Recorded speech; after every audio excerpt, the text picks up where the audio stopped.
soul was vexed. What does it mean to be vexed?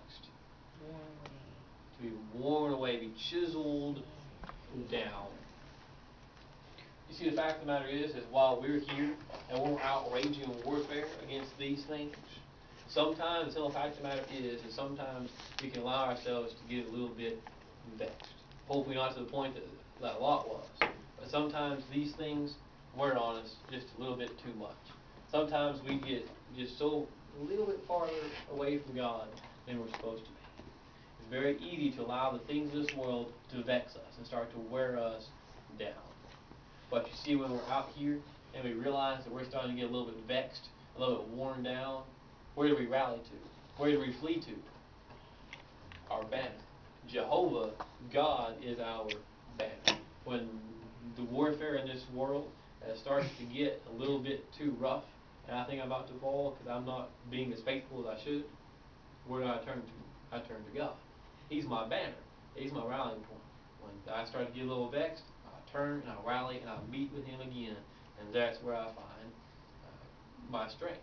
That's where it comes from. We are raging warfare against these things. He is our banner, and knowing that we're in the Lord's army, and knowing that we can rally to Him provides us the victory that we require.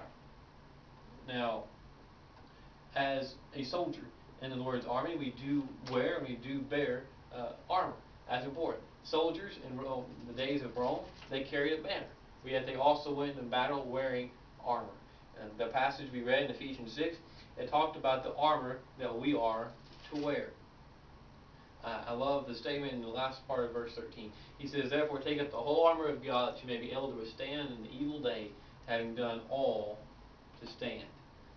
He says, having done all to stand, and the next thing he says is, "Stand therefore, having girded your waist with truth." The idea here is that doing all that you can to stand is described in this couple of verses. Whereas you cannot say that you've done all that you've done to stand and to fight the warfare until you have put on this armor. It would be a foolhardy errand to run out and try and wage warfare if all you've got is the clothes on your back. You don't have on armor, you don't have your sword, you don't have your shield, you just run around out there screaming at people. Chances are, in the warfare of that day, if all you had to do was go around talking to people while they're trying to chop your head off, you're probably going to get killed. You're not going to last that long. If you're going to stand, you're going to fight this warfare that we fight. You've got to be properly equipped, and you've got to wear the armor that is required. There are 6 things here that are required in this armor. We're not going into great detail on all of them. I don't have time to, but I will mention them each individually and dwell on a few of them a little bit more than most.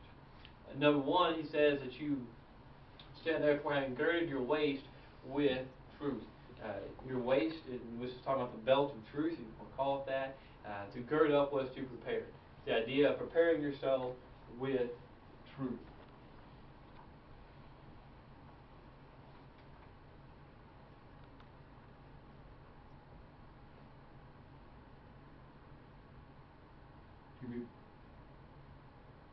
Be prepared with truth.